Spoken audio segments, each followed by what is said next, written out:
Hey everybody, welcome back to another exciting episode of the Stash Report from the Stash Project. Today is September 7th, 2020, and if you are here in the United States, it is Labor Day.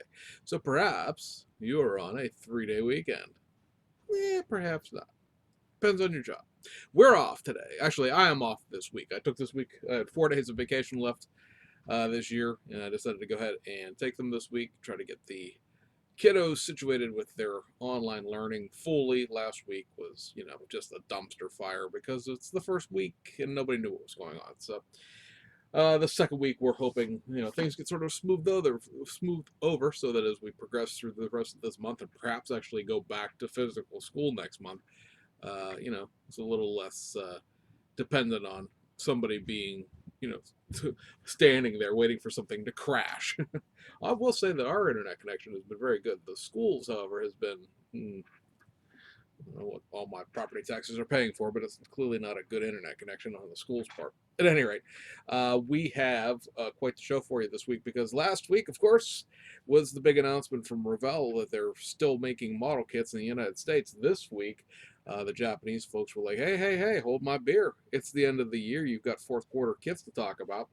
So, Aoshima announced their December releases, and then here on Monday, very early this morning, like Sunday into Monday, of course, for the 12-hour time difference between the East Coast and Japan, they announced their November and December releases. This is all stuff we probably would have seen, live and in person, if you will, at the All Japan Model and Hobby Show, which would have been about a month from now in the very beginning of October. But of course, like everything else, that has been canceled. And so they went ahead and made a little big deal, if you will, out of it online and released their thing. So there's from there to tease that a little bit. There's a new tool we knew about and another brand new tool kit in there as well, along with several modified reissues, some reissues with new decals, and then the normal fare. We're going to talk about the kits first, the actual releases this week. That way, if you guys don't care about the import stuff, you can bounce out and be gone. Sit here while I talk about all that stuff. So there are domestic releases this week. There are, of course, Japanese releases this week. And starting here on the domestic side of things, you have the other round 2 kit that we were waiting for from the month of August, and that is Grumpy's Vega, the Bill Jenkins 1972 Chevrolet Vega. This is a significantly retooled kit. The body here is completely and totally new. Upon trying to go back to put this kit back together again with the body being the way it was from the original tooling, it was determined that that was not a feasible project, and so the solution turned out to be creating an entirely new body altogether. So you can build Grumpy's Toy 9 or Grumpy's Toy 10 out of this. It gives you uh, 4 different hood scoop options. There's a integrated hood scoop on one hood, a completely separate hood, which you can then glue a different hood scoop onto. There's a hood scoop extension. There's a pro stock style hood scoop as well. Obviously, I said the body is brand new. This is completely new, like 2020 tooling. The guts, the internals, the engine, all that stuff that are carryovers from the 1970s. So be aware on that sense. This is not a new tool kit, but the body itself is new. When they tooled up this new body, they had to create new chrome. So the bumpers front and back are new, as well as the grille. Also, unlike the original 1972 kit that was based on the 1972 annual, this has clear headlights. They retool the body, so it no longer has. I mean, the original kit had a chrome headlights, the way a lot of the AMT kits of that era did. This now has clear headlights. Also, there are clear side windows included in this, which were never in the original kit. Also, brand new decal sheet, obviously. All of the red around the windows that you saw in the box art is now a decal instead of having to be a crazy two-tone paint job. So for folks that are into vintage drag racing, this is certainly a welcome addition to the ranks, if you will, or a re-addition to the ranks since it's something that existed in the past. And in our discussions of round 2 and their reissues and Coca-Cola tie-ins and all that stuff. This is one of the things I think Round 2 does the best. And I know it's not feasible for every release to be like that, because obviously something has to be just a straight reissue to just sort of be free money, if you will, from people buying the reissues. But this sort of thing where they restore old tooling or find old tooling or whatever the case may be, is certainly, and we just saw this with the minor retool to the 70.5 Camaro to turn into the full bumper last week. This is some of the best stuff that Round 2 does, and it sort of keeps the stuff fresh, and it's a minimal investment. I mean, a new body tool is a big chunk of change, don't get me wrong, but from what I'm hearing from the couple of hobby shops and vendors that I deal with locally, the wholesale level is already sold out. Uh, People got their initial orders, but they have not been able to go back and order more from their initial orders because it's sold out. So that is just a very quick success. I don't believe in the faux panicness of creating stuff about hobbies, but if you want one now, go get one now. There is going to be a reissue of it. It's probably going to be late October, early November before they come back into stock. So it's not like if you don't get it now, you're never going to get it. But if you want one now and you have one access to one, go grab one now, because if it sells out at your hobby shop, they're not going to be able to get more until the reissue or the reprint, the rerun, however you want to look at it, gets done at the end of next month. So be aware, be aware. The other domestic kit release this week is the Salvino's JR kit for the month of August. It is Junior Johnson Racing Cale Yarborough, the First National Traveler's Check 78 Oldsmobile. So this is, of course, their Olds 442 tooling with a new set of decals, basically. I think it was Mike's that offered this through Power Slide. It might have been one of the other. There's another decal company that's bouncing in the back of my head that I can't think of, but did some decals for these 70s Salvino's kits. And I think this was a Power Slide, but it might have been the other company that I can't think of off the top of my head. But anyway, I love this livery just from the First National Traveler's Checks, because as we talk about, every time we talk about Traveler's Checks, there's a whole generation of people that have absolutely no idea what a Traveler's Check is. So again, reissue of existing tooling just with a new sheet of decal. We talked about in the September compilation video, the next kit coming out of Salvino's, theoretically at the end of this month, will be a reissue of the Monogram 1992 Grand Prix tooling, and that'll be liveried up to be Richard Petty's farewell tour. So Monogram kit, you know what you're getting there, just new decals for it. And also Mike at Mike's Decals also posted here recently that the Pontiac Le Mans, which is a new body that Salvino has tooled up, that will fit onto the intermediate 124 scale Monogram chassis and engine and guts and interior and all that stuff. That is going into production this month as well, and the blanks, which aren't going to have a sponsor attached to it, but Mike sells, I guess, 3 or 4 livery sheets for the Le Mans, or is going to by the time the kits come out. He expects it before the end of the month, and that probably means October, November for an actual Salvino's kit itself with an actual livery in the box. So again, stuff to look forward to if you're a vintage NASCAR fan. Now we have overseas here to Aoshima and Hasegawa are our players, if you will, this week. Aoshima reissuing a couple of things in kit form here. First up, you have the 71 Nissan Skyline 2000 GTR. The Tamiya GTR kit of this C10 thing is just the GTR kit. There's no comparison for it. This is sort of an old motorized tooling kind of deal from Aoshima, but they reissued a whole bunch of these Skylines last year when the Skyline was having its anniversary year. And then the other kit would be this, which is the Y31 era. Because, of course, my photo thing freezes on my end. Cedric and Gloria. And this is one of those kits where the Cedric and the Gloria are very, very close together as far as the contents. The differences are the grills and the rear tail lights. Otherwise, these 1987 Cedric Glorias are identical to one another, so it's just a matter of decals and what tail lights you put on and what grill you put into it. And yeah, that's something that's been out before, so it's just a restock. And then we got 4 wheel sets from Aoshima this week, which are the wheel sets for September. So we're kind of mix mashing here. Some of the stuff is the end of August, some of it's the beginning of September. And these are September wheel sets. These are the only thing this month is significant. All the rest of everything else that Aoshima is going to do this month are just straight restock reissue, basically. Um, they're featuring them like prominently, whereas that would have been something a little more, uh, not so much silent, but you would have seen a lot of we talk about like 2 different things when we talk about Aoshima's kit releases for any given month. They put out a bunch of kits, and a lot of those are reissues, and they're this current marketing regime, if you will, of Aoshima is putting a very big emphasis on when those new boxed model car lineup kits are being reissued over when they're just sort of restocking some stuff in the background. And the weirdness of it is sometimes those can be like 2 months apart, the same kit. Sometimes it's featured, sometimes it's not.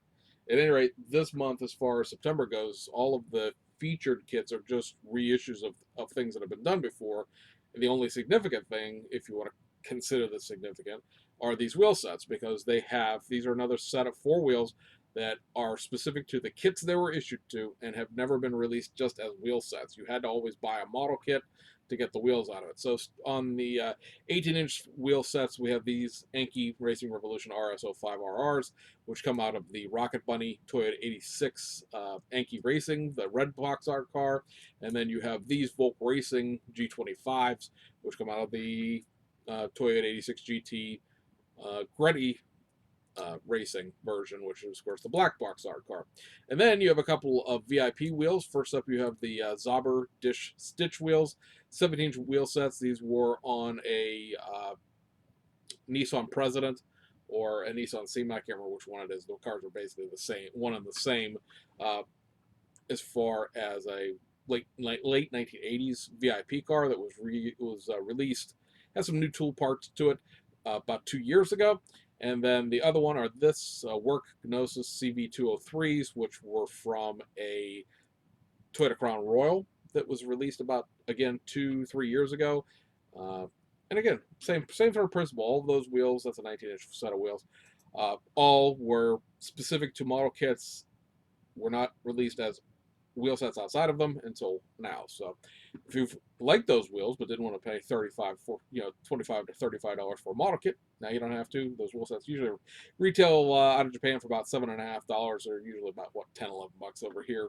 And I've always liked the Volk Racing wheels. I've always thought those were a nice set of wheels. But at any rate, over to Hasegawa, where we have 3 releases, 2 for finalizing the end of August, 1 from September, so August kits first. Volkswagen Type 2 delivery van with the fire pattern with blonde girls' figures. Yes, Brian, we could not go very long without resin girling all the things. So Type 2 delivery van, something that Hasegawa rather has had in their tooling vault for 25 years now plus. Resin Girl, she is broke down in a very interesting way. Basically, this is a head, a torso, and her left leg, but not a left foot. And then her right arm, which is she is permanently in the "Hey guys, how you doing" pose. And her right arm, or her left arm, the both arms are separate. And then her right leg is separate as well. I guess that must probably make it easier to cast, to have them be separated like that. But yeah, she's in her string bikini, in her high heels, and she is permanently leaning on whatever you put her up against because she is stuck in that pose. Decals for the eyes. The livery for the van itself is also new. Those are new decals. They've never had this sort of weird starry, flamey thing before, if you're into that sort of thing. And then the other August kit that has come out is the Sauber C9 Mercedes for the 1987 Norris Ring World Sports Car Prototype Series entry. The SAT additive car here. Now, there are mentions in the instructions that this car, as it sits on the box art, is not quite what you get in the kit contents. And one of those things where Hasegawa is releasing something with decals that don't necessarily match what the car is.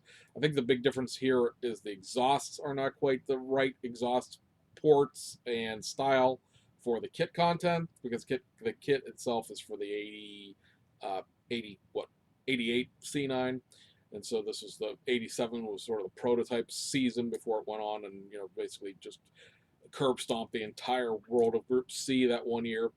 Um, Decals look really nice. There are little eyebrows that go over the top edges of the headlight glass that give it sort of the rounded shape that it has in the picture. That's all fine and well, but now you have to match the colors of the car you're painting to those decals. The mix is something like 70% blue to 20% red to 10% blue, which is listed as an FS color, but I happen to have that color because it's what we were painting the interior of the Toyota Starlet with. So that's the Blue Angels blue color. It's a very dark gloss blue. So it's a very, I'd be very interested to see what that actually looks like when you mix it all together, and if it at all matches the decals. But otherwise, it's a pretty basic paint scheme. The car is just dark blue, and so is everything about it. So at least at least there's no like weird two tones or anything else like that. I can't remember where this car finished. It was not a very good placing. It was like 13th, 14th, something like that. It was running, but not anywhere near the front of the pack. And then the last kit we're going to talk about this week is this, which is the first September Hasegawa release reissue of their Lancia Stratos HF, this time in the 1980 San Remo Rally. So this is another kit that has the dirt suspension, gravel suspension, or not gravel suspension, the gravel wheels with the narrower, taller wheels with sort of the steel wheels compared to the 5 spokes that run on the tarmac rally setup. This is the Fiat Olio livery. A bunch of Fiats and Lancias ran this color combination of dark blue and bright yellow from probably by the mid 1970s through the late 1980s. The 037 ran with this livery scheme. The Stratos ran with this livery scheme. The Fiat 131 ran with this livery scheme. You get the gist. And otherwise, the kit's the same. There's nothing new about it. There are no new parts in this, just a new livery. And like I said, it has the off-road wheel and tire set that we saw come back with the Kenya Rally kit, and then it was also put into what is the most recent one. It was the 79, the 79 San Remo Rally winning car also had the same setup. So getting some mileage out of having the tooling set up for the off-road gravel dirt package.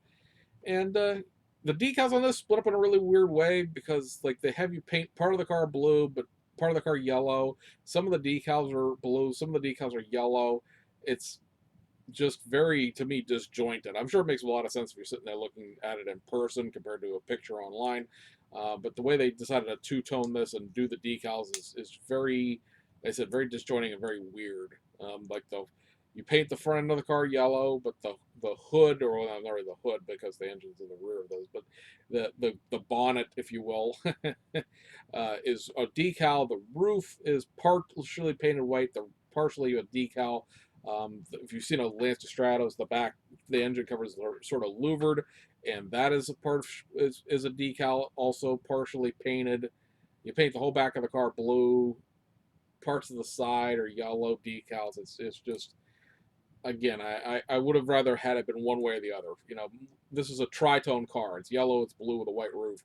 I would have just as soon had you either give me all of the yellow in decal, all the blue in the decal, or just maybe just the white parts in the decal, and I'll take care of the rest of it. It seems like something that I'm going to have to do more work to make it match than I need to because of this weird way they decided to break the decal sheet up. But it is what it is, I guess. So if you don't care about the rest of this, then you're done. You can go. Sorry, online class. We're dismissing you early. So you can go ahead and go. So we have, again, the Aoshima December releases, and then November and December releases from Hasegawa. So over at Aoshima, now some of the stuff, again, is going to just be reissues of existing stuff. There's actually only 3 things that qualify as new here. So 1990 Toyota Century, 1983 Nissan Cedric Gloria Brome, 1989 Toyota Crown Royal Saloon, the reissue of the 2001 Nissan R34 Mordor, which is the new toolkit. It's the original issue, the one with the blue box art. That's going to come back out. Reissue of the 1992 Toyota Mark II Tourer 5 Grande. Reissue of the 1993 Toyota Chaser Toyota Cresta. Reissue of the 1995 Cedric Gloria Ultima Y33 generation. Reissue of the 2001 Nissan R34 four-door Urace. Now, this is not the new tool one. This is actually the old D1 Grand Prix kit that has the silver car on the box art, stripped out interior, not because it was a D1 race car that, like a lot of those race car kits, Aoshima pulled all the decals off of it and then just sort of released it as a tuner kit. Also in that same sort of tuner line, we have the 1989 Mazda RX-7 FC3S BN Sports and the 1984 Nissan Skyline R30 Genesis Auto being reissued as well. So the three kits that qualify as kind of new or either long ago far away. On the long ago far away, they're reissuing their 2000 Nissan President Nissan SEMA. This is the F50 generation kit. Neither one of these kits have been offered in a factory stock format in 15 years. The last time they were both reissued factory stock was 2005. The President and the SEMA have seen VIP car reissues since then. Most recently, I think the SEMA was out in 2018, but as far as having factory stock rims, factory stock body, and all that, hasn't been reissued that way since 2005. So, nice to see come back that way. Unfortunately, I have managed to incur older copies of the kit, so I don't need those, but it's still neat to see for anybody who collects their four-door Nissans. 2016 Toyota Crown Royal Traffic Police. So this is the Crown Royal police package, if you will, and they've added what we here in the United States call a high-rise bar, which is what you see on NYPD, Suffolk County, Nassau County, a couple of counties down in Florida, and Toronto Police, where you would see a scissor lift that takes the light bar up about 3 feet off the roof of the patrol car, so that you can see it in traffic over the hoods, or over the roofs of big vans and SUVs. It's not going to be quite tall enough to see over top of a semi necessarily, but if you're in a car, you can see it above the rest of traffic. You see a lot of, again, in major cities here in the Northeast, to sort of try to get traffic, to not wind up on top of whatever the problem is and then try to merge. Your mileage may vary as far as merging goes. Anybody who's in the Northeast knows that's sometimes not exactly a thing that people choose to do unless they actually have to. But that high-rise bar is going to be new. The decals for the traffic police that run those are going to be new as well. And then the other sort of slightly barely modified kit for December is the reissue of the 2015 Lamborghini Aventador in the Pirelli edition. So, for the 50th anniversary of Lamborghini, they made that 50th Anniversario kit, right? So, also 50th anniversary was the 50th anniversary of them using Pirelli as a tire supplier. So, this is there. It comes in a couple different colors, but most of the time, if you look it up, you'll see it in a white car with red Pirelli sort of F1 style pad printed. Well, not pad printed, but they're obviously they don't pad print them on the real tires, but they're red lined sort of F1 style Pirelli logo tires, and then the car has a bunch of red pinstriping in the exterior and the interior. For that edition as well. So basically, it's just a new set of decals on the 50th Anniversario kit. It's something I was trying to, encourage a couple of the decal manufacturer guys to do. Hey, look, there's a very easy way to take this Aoshima kit and turn it into something else and make a couple of bucks on the side of your race car decals. Nobody ever took me up on it, and yeah, okay, so Aoshima finally came through 5 years after the car came out and did one. There's also a Pirelli version of the Roadster, but I don't think they're going to go that far and release that as well. But yeah, it's something else out of the supercar tooling, and I guess we're all sort of wondering where that's going to, where that whole supercar tooling is going to go necessarily, because it's sort of stuck at the moment. So something else, I guess. Maybe we'll see some movement out of that in 2021, or we can always hope. Because it's 2020. This is December 2020. Aoshima did not release a new 124 scale car kit this year.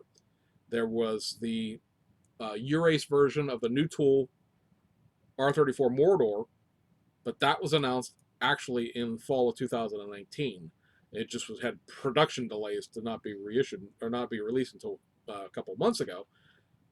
They've done some 132nd scale Snaptight kits. That's a big line they're pushing right now for kids and new or returning modelers. Very interesting lineup. I mean, it's got some cool cars in it. I'd love to see some of it come over to 124 scale, frankly. And that's pretty much it. They're doing some 172nd scale military stuff. They're doing some, sci-fi stuff or not quite Gundam stuff, but fantasy stuff. But 124 scale cars, you get a whole bunch of reissues, a couple of police cars, a fire public relations van, and then some tooling that hasn't been out in 15, 20 years. But otherwise, we've turned into round two, nothing new. Ha ha ha. So hopefully 2021 will be a little bit more interesting, if you will, from that point of view. So Hasegawa. So this is like sort of the big thing y'all been waiting for. For November, some of the stuff, as I said, is just straight restocks. Some of it is modified reissues, and then there's new tools. So I'm trying to do it in the order of significance, if you will. So straight restocks, the Volkswagen Type 2 pickup, also the BMW 2002 Ti 1969 Monte Carlo Rally. On the lightly modified, you have a reissue of the Lamborghini Jota with an Italian girl. So yes, Resin Girl, the Lamborghini Jota. Then you're going to get a reissue of the Toyota Starlet in its Turbo S Limited version.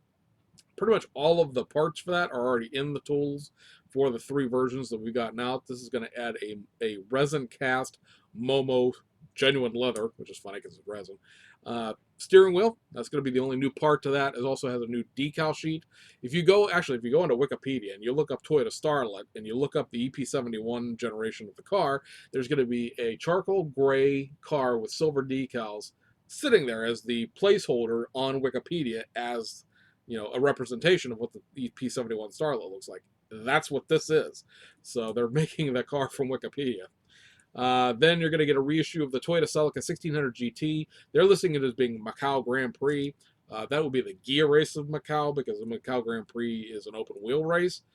But the 1600 Celica, when the standards were Group 4 and touring, raced there from 1972 through 1978.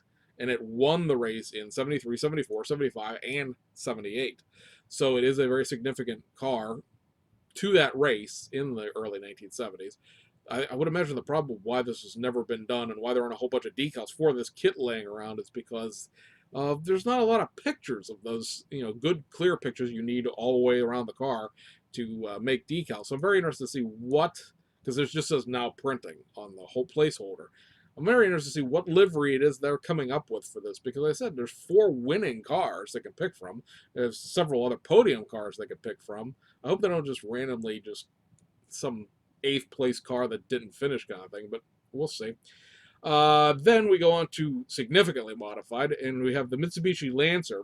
Now this is going to be a rally version of that new tool Lancer they just did this year. This is going to have a whole bunch of new parts added to it, obviously. Rally suspension, rally interior, rally wheels, all that sort of thing. There are probably 30, 40 new parts here. The very interesting thing with this is they're going to do the livery from the 1982 Thousand Lakes Rally in Finland. Now, if a Mitsubishi Lancer with that Thousand Lakes Rally livery sounds vaguely familiar to you because you watch every bit of this show every week, that's because that is the same kit, same livery that Nunu is releasing, technically speaking, at the end of this month. Now, whether it'll come out at the end of this month is anybody's guess, but there's the exact same car in the exact same rally. They finished 3rd place. It's, I think, one of the best WRC results for that car, which is obviously why everybody's doing it.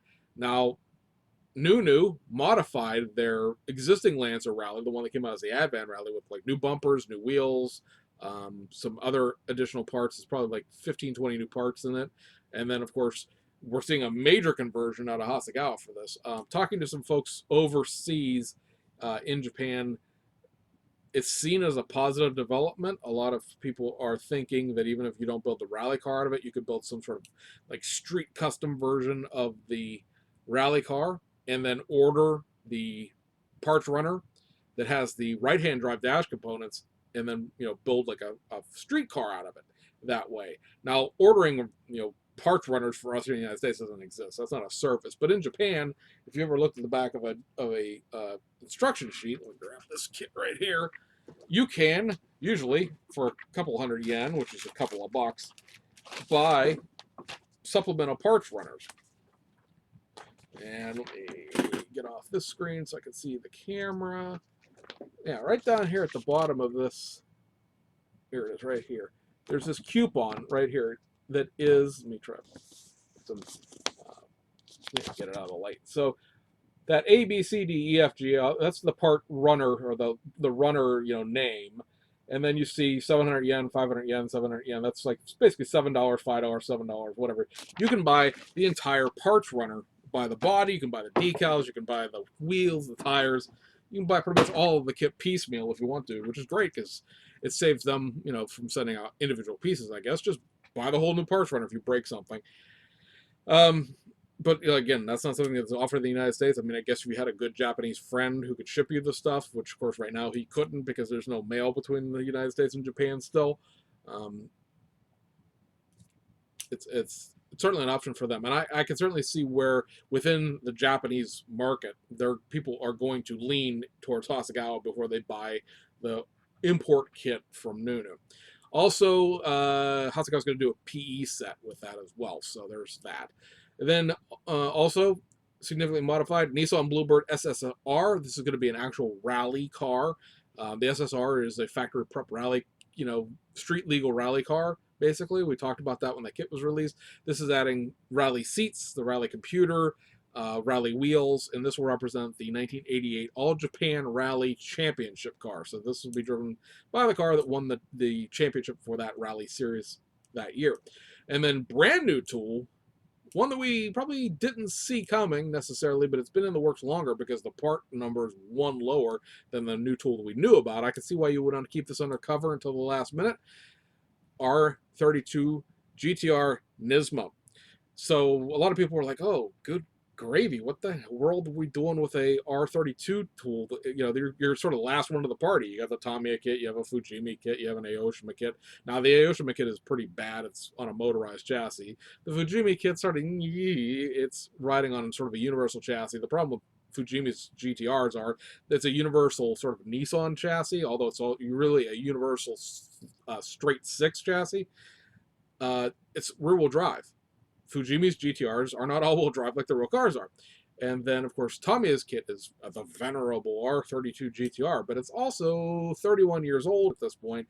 And when you start comparing it to modern tooling, it's kind of lagging. The body's a little over-exaggerated, as Tamiya tended to do back in that time, where the kits weren't necessarily prototypically 3D accurate. They were made to look good. There's a story about the Tamiya F40 all about that.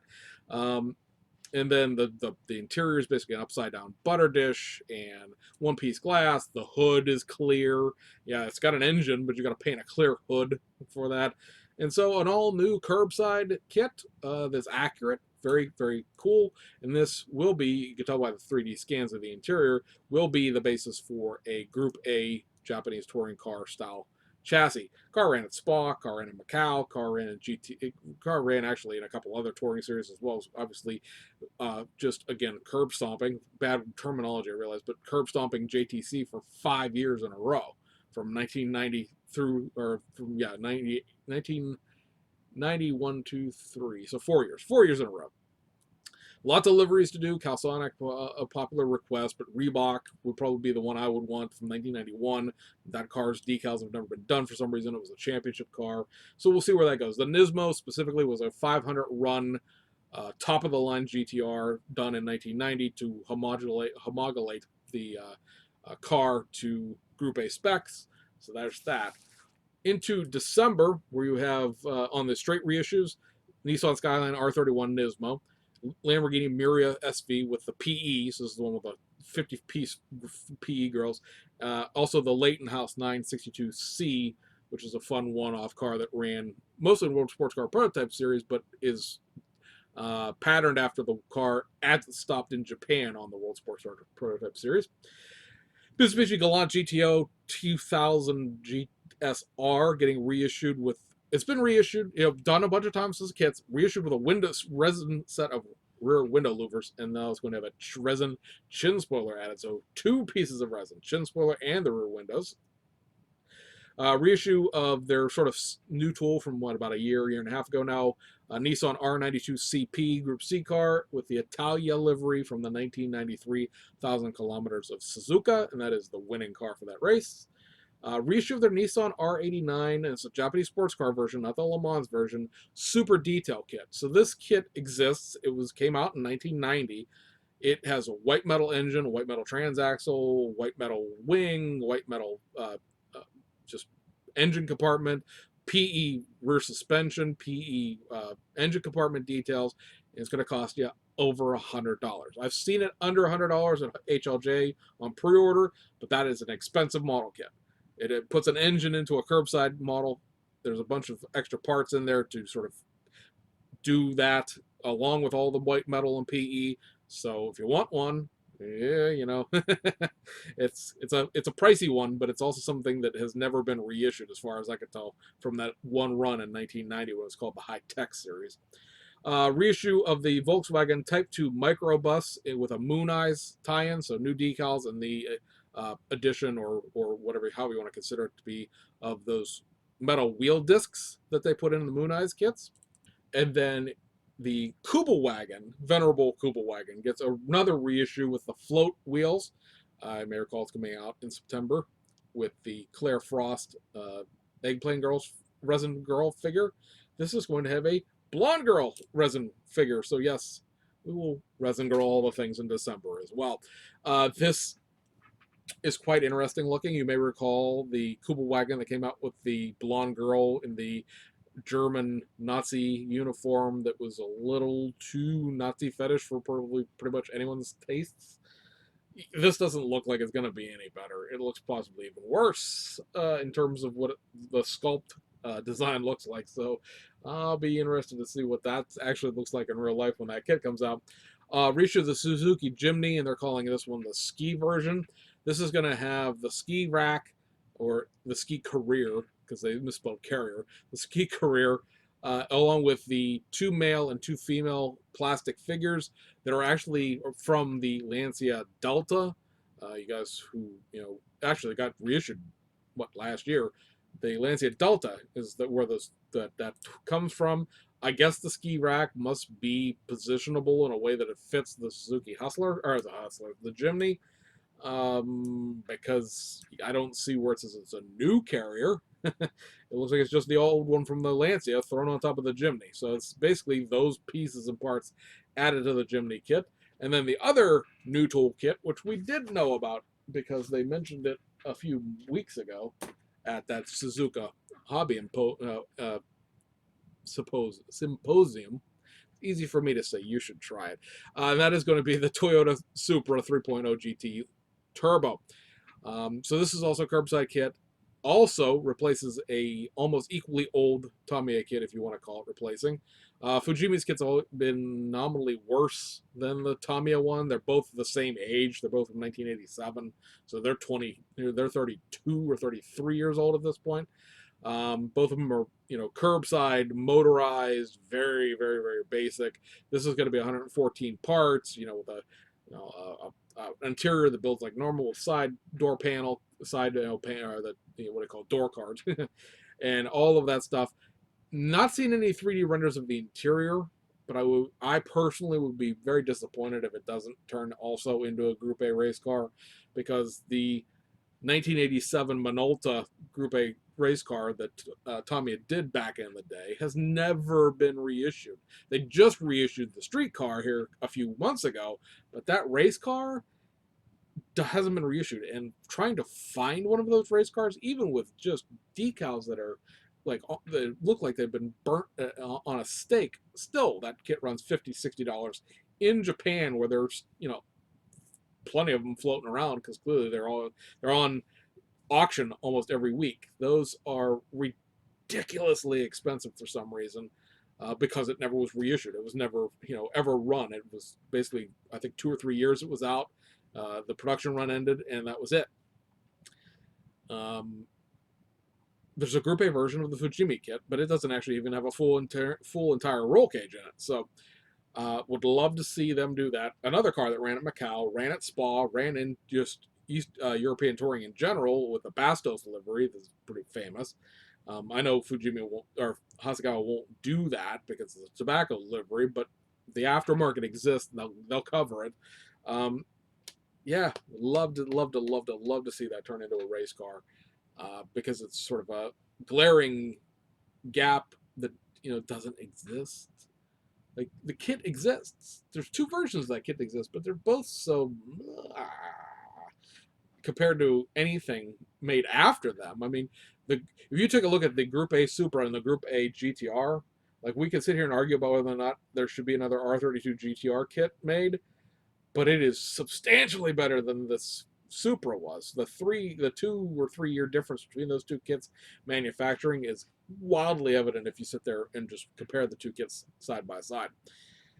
So, guys, I hope you see something there that tickles your fancy.